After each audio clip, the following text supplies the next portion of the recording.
Olá, meus amigos, olá, meus irmãos, sejam bem-vindos.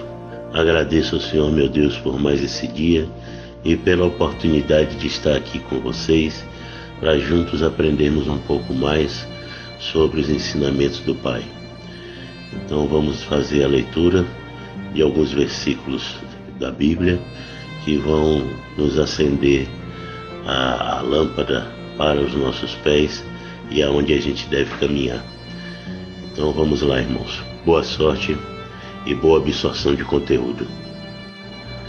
Depois disso, o Senhor escolheu mais 72 dos seus seguidores e os enviou de 2 em 2, a fim de que fossem adiante dele para cada cidade e lugar onde ele tinha de ir. Antes de os enviar, ele disse: a colheita é grande, mas os trabalhadores são poucos.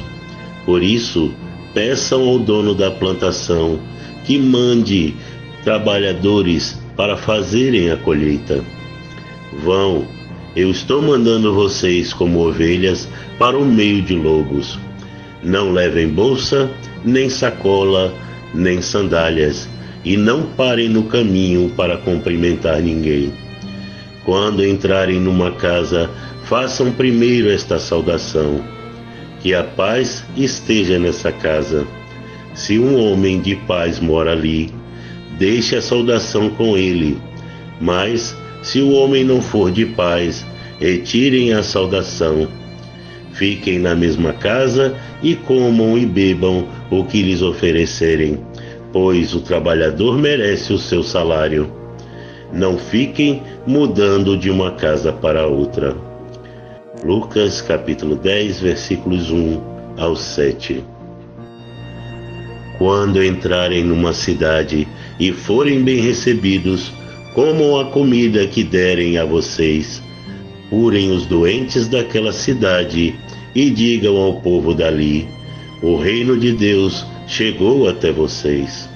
Porém, quando entrarem numa cidade e não forem bem recebidos, vão pelas ruas dizendo: até a poeira dessa cidade que grudou nos nossos pés sacudimos contra vocês.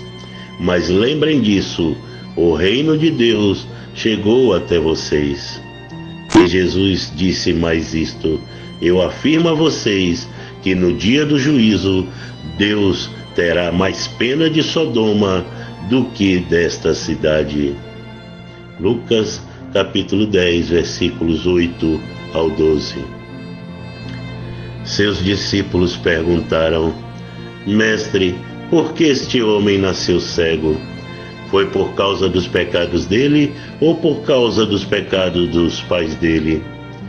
E Jesus respondeu: ele é cego, sim, mas não por causa dos pecados dele, nem por causa dos pecados dos pais dele.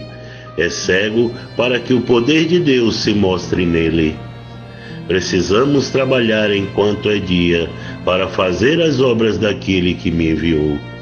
Pois está chegando a noite, quando ninguém pode trabalhar.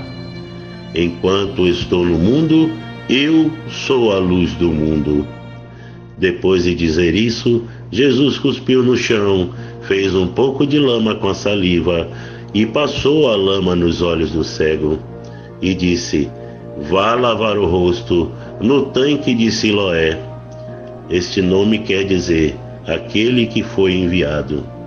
O cego foi, lavou o rosto e voltou vendo. João capítulo 9, versículos 2 ao 7. Os seus vizinhos e as pessoas que costumavam vê-lo pedindo esmola perguntavam: não é este o homem que ficava sentado pedindo esmola? É, diziam alguns. Não, não é, mas é parecido com ele, afirmavam outros. Porém, ele dizia: sou eu mesmo. Como é que agora você pode ver? Perguntaram. Ele respondeu: o homem chamado Jesus fez um pouco de lama, passou nos meus olhos e disse: vá ao tanque de Siloé e lave o rosto. Então eu fui, lavei o rosto e fiquei vendo. João capítulo 9, versículos 8 ao 11. Então levaram aos fariseus o homem que havia sido cego. Aí os fariseus também perguntaram como ele tinha sido curado. Ele pôs a lama nos meus olhos, eu lavei o rosto e agora estou vendo, respondeu o homem. O que foi que ele fez a você? Como curou você da cegueira? Tornaram a perguntar. O homem respondeu: eu já disse e vocês não acreditaram. Por que querem ouvir isso outra vez? Por acaso vocês também querem ser seguidores dele? Então eles o xingaram e disseram: você que é seguidor dele, nós somos seguidores de Moisés. Sabemos que Deus falou com Moisés, mas este homem, nós nem mesmo sabemos de onde ele é. João, capítulo 9, versículos 13, 15 e do 26 ao 29. E o cego respondeu: que coisa esquisita, vocês não sabem de onde ele é, mas ele me curou. Sabemos que Deus não atende pecadores, mas ele atende os que o respeitam e fazem a sua vontade. Desde que o mundo existe, nunca se ouviu dizer que alguém tivesse curado um cego de nascença. Se esse homem não fosse enviado por Deus, não teria podido fazer nada. E eles disseram: você nasceu cheio de pecado e é você que quer nos ensinar? E o expulsaram da sinagoga.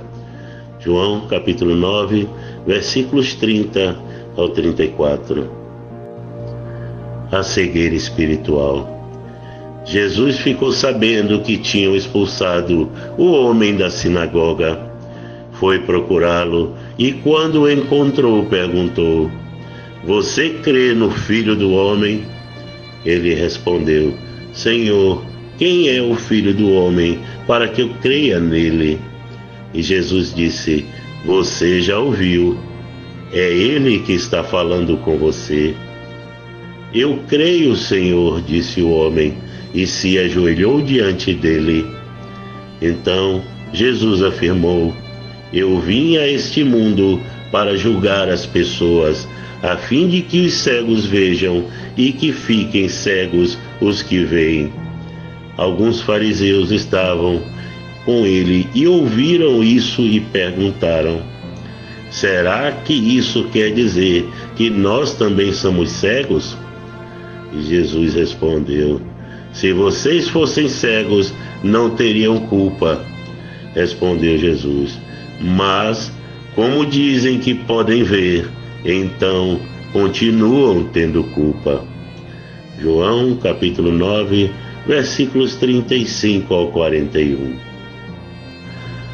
Irmãos, temos uma analogia boa hoje para trabalhar.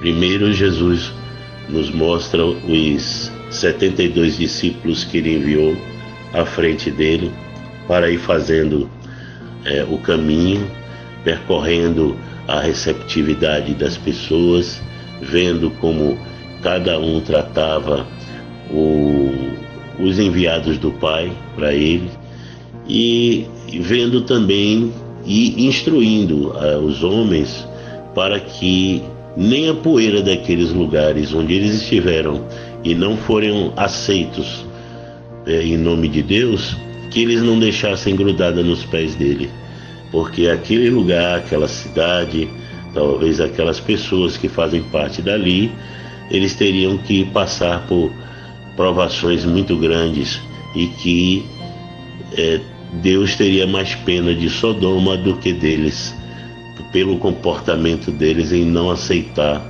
a palavra de Deus. O reino de Deus chegou a eles e eles o recusaram. E quando a gente vê isso, a gente tem que pensar que nós também, quando a gente aceita a Jesus, a gente também tem uma responsabilidade de tentar orientar os nossos amigos, passar por aqueles para aqueles que nós amamos, para as pessoas que nós estimamos, aquilo de bom que nós estamos recebendo. Cada um de nós faz parte daquelas gotinhas pequenininhas de uma chuva fina que vai apagando o fogo que está na floresta. É isso que eu vejo, sabe? E um grande exemplo que a gente vê aqui é na história do homem cego.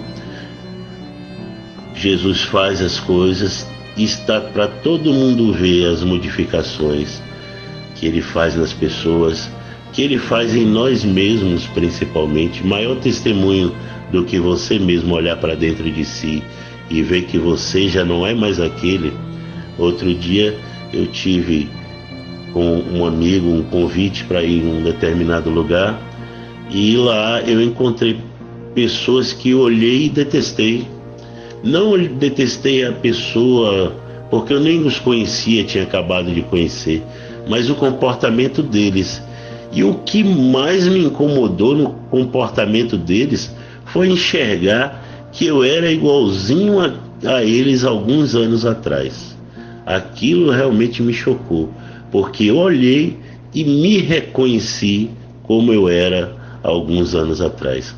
Então, irmãos, o trabalho, a seara que Deus nos coloca, ela é grande, tem muito trabalho para fazer e tem poucos que estão propostos a seguir o caminho do Pai. Mas nós vamos chegar lá, não é, irmãos? Eu estou querendo ir, você está querendo ir, que está escutando aqui também. Então nós vamos juntos chegar até onde o propósito do Pai quer nos levar, não é? Então vamos usar essas histórias, que são histórias verdadeiras, que estão na Bíblia, e vamos trazer para dentro de nós como exemplo, porque o homem mais sábio, ele não aprende nem com os próprios erros, ele aprende com os erros do outro. Mas é difícil, né? Que o que grava mais em nós é quando nós erramos e sofremos as consequências, né? O homem sábio, às vezes, eu acho que não está mais aqui, os sábios não, já foram embora. Aí a gente só ficou aqui conosco mesmo, comigo, certo? Com algum outro aí que são culpados, porque nós somos pecadores e falhos. Então, irmãos, vamos fazer o que nos aproxima de nosso Pai, que é a nossa oração, e vamos estar mais próximos do nosso Criador. Glória ao Senhor, meu Deus. Vamos orar.